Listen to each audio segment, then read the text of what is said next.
Upon configuration, there are three processes that share information between your system and Rafter. At 10 p.m., any new course requisitions or new course materials are sent to Rafter for consideration with EasyLink pricing. At 2 a.m., current inventory levels are sent to Rafter for use in analyzing future EasyLink prices for yours and other stores. Finally, at 3 a.m., your local EasyRent prices are refreshed based on information that's returned from Rafter. Keep in mind, EasyRent prices will not change unless your local course materials prices change first. Sequoia has provided reports that show both the course materials and the EasyRent prices that will be available within your store. To assist with the confirmation of setup and the auditing of EasyRent activity, Sequoia has provided a few new reports under the Textbook Reports category in SCS. Depending on the age of your reports menu, you will either see Sell to Rent or EasyRent reports for customer activity, book activity, pricing, and price changes. Pricing and price changes are most useful in auditing the Rafter setup, and we're going to take a look at those now.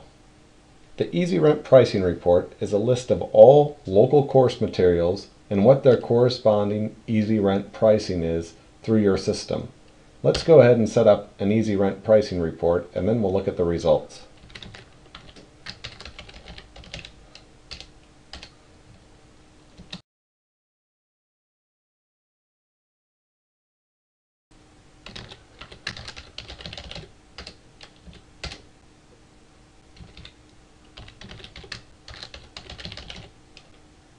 Our report has completed running, so I'm going to display its output.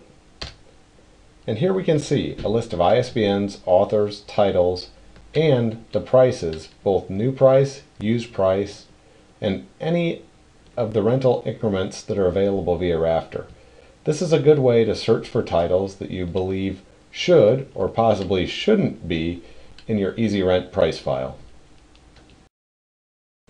The EasyRent price changes file is a list of those course materials that's prices change based on the 3 a.m. update from Rafter.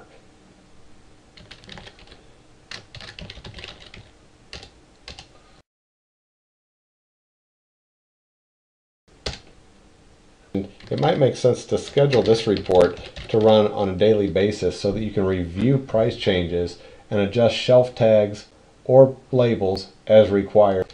I'm going to go ahead and schedule this to run at 7 a.m. so that the report will be waiting for me each day.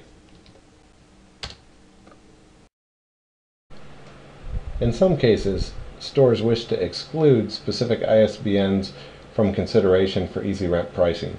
By simply providing a list of ISBNs to Sequoia, we can create an exception file that will bypass EasyRent pricing and show only the new or used prices for titles that need to be excluded. Keep in mind that the report codes that you created in SCS are available in both SCS and Sherpa. You'll notice as I go to the Sherpa Reports menu, I can see my recently run report shows the one that I just ran via SCS. Likewise, if I select Run Report and type in Easy, the system will find both of the report codes that we just created. There are a handful of new report values that are associated with Rafter EasyRent transactions. Those values include the amount of money that Rafter is paying the store in exchange for the book that they are purchasing, the amount of money that is collected by the store on behalf of Rafter, and the amount of tax that is collected by the store on behalf of Rafter. It is the store's decision how those Rafter EasyRent values are included in their terminal and cashier reports.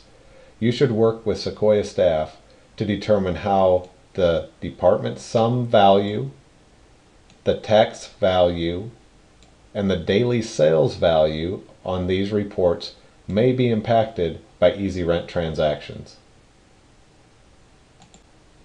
Sequoia also recommends an addition to both terminal and cashier reports that shows a daily summary of purchases made by Rafter from the store, indicated here by RFT buy, and revenue collected on behalf of Rafter by the store, here indicated by RFT rent. The difference of the Rafter buy and the Rafter rent values is the net payment the store should expect from Rafter for any individual day. Thank you for taking the time to view this EasyRent setup video.